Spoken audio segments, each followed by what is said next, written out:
Hey guys, and welcome back to another episode of the Datsun build. In last week's episode, we cleared out the sound dampener,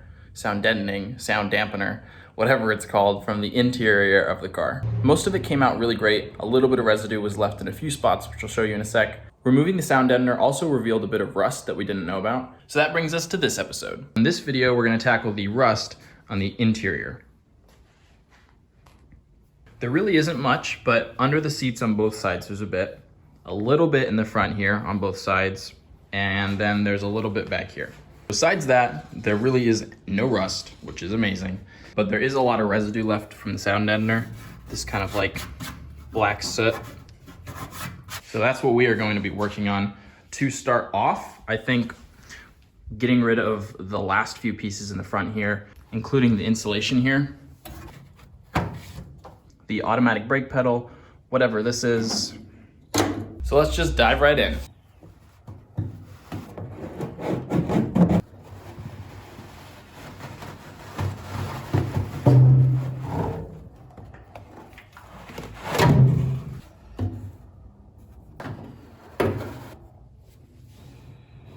This insulation comes out way easier than I would have expected. You just pull up one or two of these little metal tabs, and then it literally just yanks out.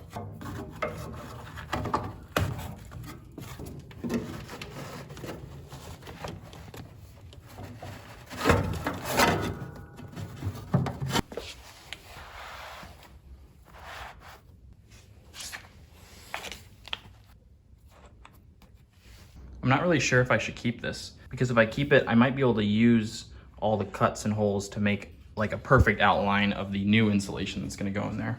I guess I'll add it to the shed of Datsun parts. I'll just keep it, why not? I already have, 500 boxes of Datsun parts. What's another one?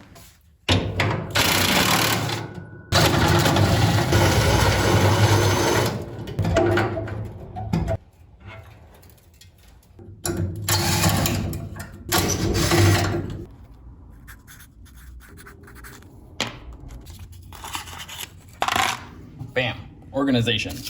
One-handed Sharpie cap. Nice.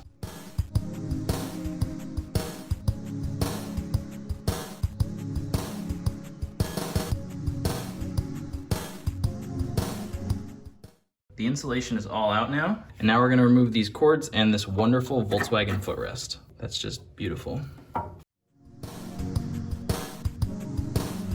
Okay, so this Datsun, this 240Z, this is my first 240Z. I've never been inside a restored 240Z. I've never driven one. Now this thing I just pulled out from under here. I noticed that on both sides of the car, one on this side, one on that side, both sides have this lever. And I kind of thought it was related to the trunk door, an easy way for both the passenger and the driver to unlock the door. But it's not. This pull lever actuates this door. And this door opens up this hole into the cabin. It allows, air to come through the cabin. And now, I've noticed this before in the Datsuns and I never knew what it was. But up here in the front, near the radiator support, there's these holes on both sides. This hole and this hole. And there's a piece of plastic, like a tube, that goes from here on the other side to here. And then this right here, I always looked at this and I was like, man, this is like a tube. I wonder, for safety. But no, this tube goes to here. And then when you pull that lever, opens that trap door, which allows fresh air to come into the cabin directly from the front of the car. Isn't that cool? I love finding fun things out about these Datsuns. There's so many little things that I just never knew about them. Okay, well now that I'm done with my fun rant, let's get this cord out.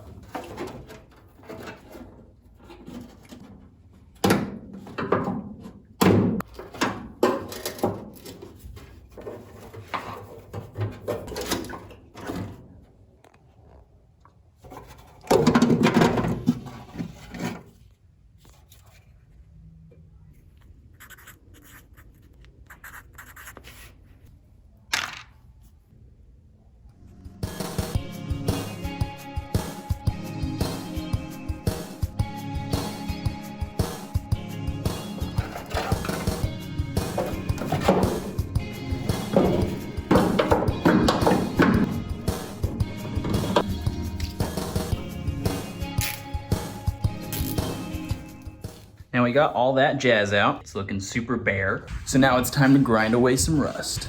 I'm sorry if this made you dizzy. It made me dizzy. So now it's time to grind away some rust. So now we got all that jazz out. This looks like rust, a bunch of surface rust, but it's not. It's just the leftover glue that was holding on the insulation. So that is not rust, it is just glue. That's rust, but this is all glue.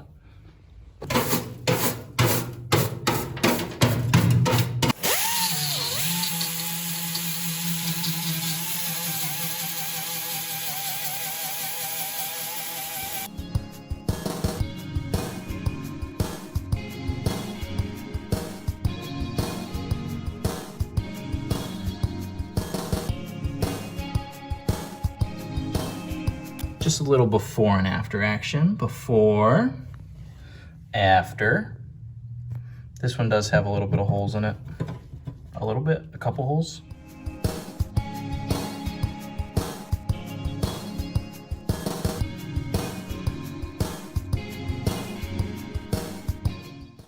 So before we move to the rust here, I want to bash down these bumps. I've shown you guys these before, but I'll show you again. This Datsun was picked up from an auction yard. And in those auction yards, they use forklifts to pick up and move all the cars that don't run. They use the forklifts to pick up plenty of cars, even if they do run, just because it's easier for them to do so. So on my car, specifically, they used the forklift and they had to have picked it up in like multiple different ways because I have dents all over the floorboards. This is one of the dents. It's like a big lump in the floor.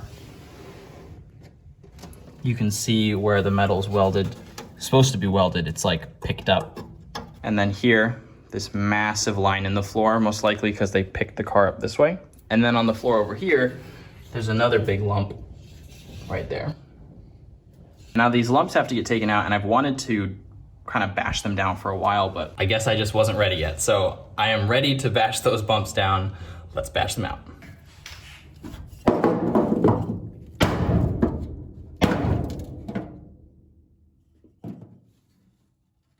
Oh no. Crap. Oh, I kind of messed up a little bit. When bashing the floor down, it did go down a bit, but you can probably kind of see, totally ripped all that rust apart. I mean, if it broke that easily, it was gonna break anyway, so I have to fix it anyway, but when I bashed it down, it just like instantly split, and I saw all that light come through. Made me very sad.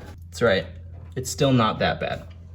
So we'll bash down, because this corner, just this piece still needs to go down just a little bit. And then when we clean up all the rust here, we'll patch that all. All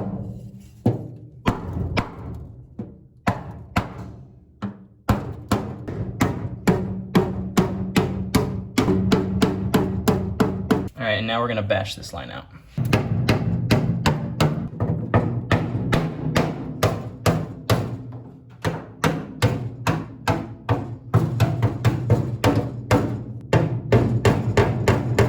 Now this one's finished too. Kind of still looks bad, but it's just I sanded right on the top here, so it looks like there's still a lump. This doesn't look too bad now that I kind of bashed it back up and leveled it out all the way. What I'm thinking is sanding this all down, bare metal, fiberglass Bondo on this side, and then maybe on the back side, putting some sort of support. So when I started sanding that metal, I instantly realized just how thin and brittle it is. So I wouldn't feel right just like throwing fiberglass Bondo right above this. Okay, so I had some time to think. We're gonna cut that entire chunk of rust out and weld in an entire new piece.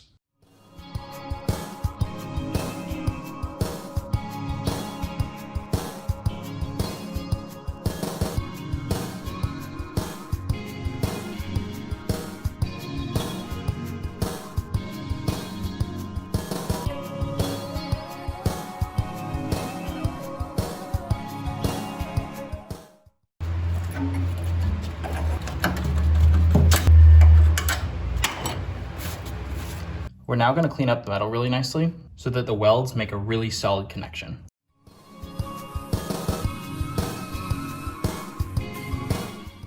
So now the entire area is prepped to be welded. in here, this is like part of the unibody. This isn't gonna be welded. The weld's gonna be on the outside here. We're gonna do a lap weld. So we're gonna put a bigger piece of metal here and weld it over here. So the weld will be like, you know, up here and around down here. So this won't be welded. This was just super rusty. And eventually we're gonna put some seam sealer in here, and I want this to be clear of rust. So I just cleaned it up. We're gonna throw a little bit of primer in there so that it doesn't rust. We'll let that dry, and then we'll start shaping a piece of metal.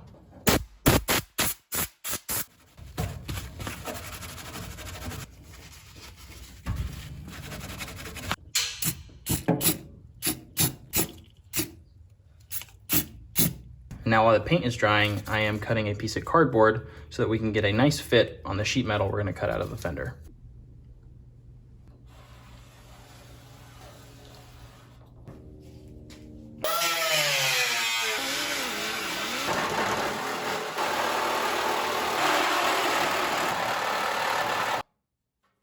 It's definitely some strange placement of a fender vent. Could look cool.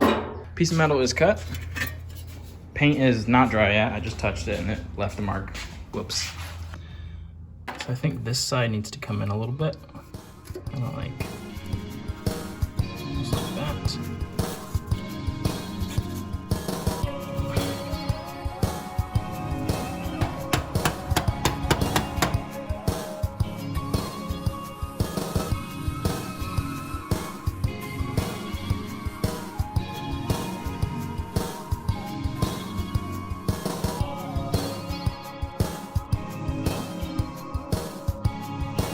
Now the metal is all prepped and ready.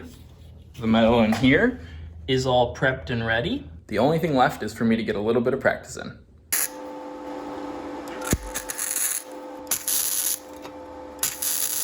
So my second attempt was not bad. Definitely worked to seal that metal up. My first attempt though was awful.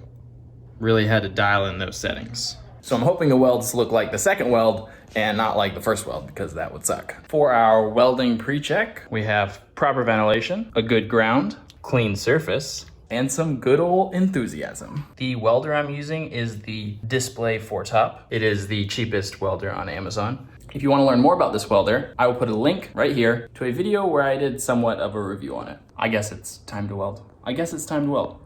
I'm no professional, just so you know.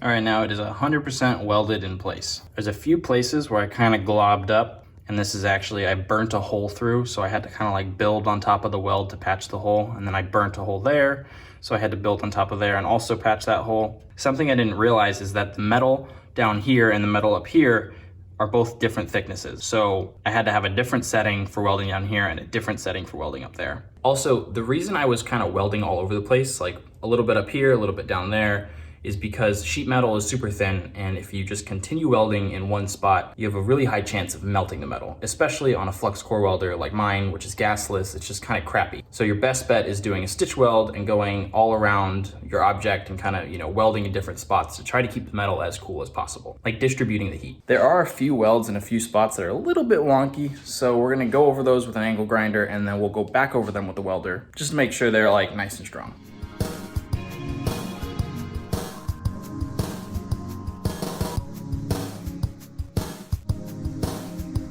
It is very solid now. I'm sorry that like half of this episode was welding a hole in the floor shut. That just crap happens, I guess. Crap happens doesn't sound right. So thank you guys for watching. Don't forget to like, comment, and subscribe. I will be releasing the winners to the poster giveaway pretty soon. I'll be making a post to the community page on YouTube as well as my Facebook and Instagram. So thanks again for watching, and I'll catch you in the next week. Catch you in the next week? Catch you in the next episode. Next episode.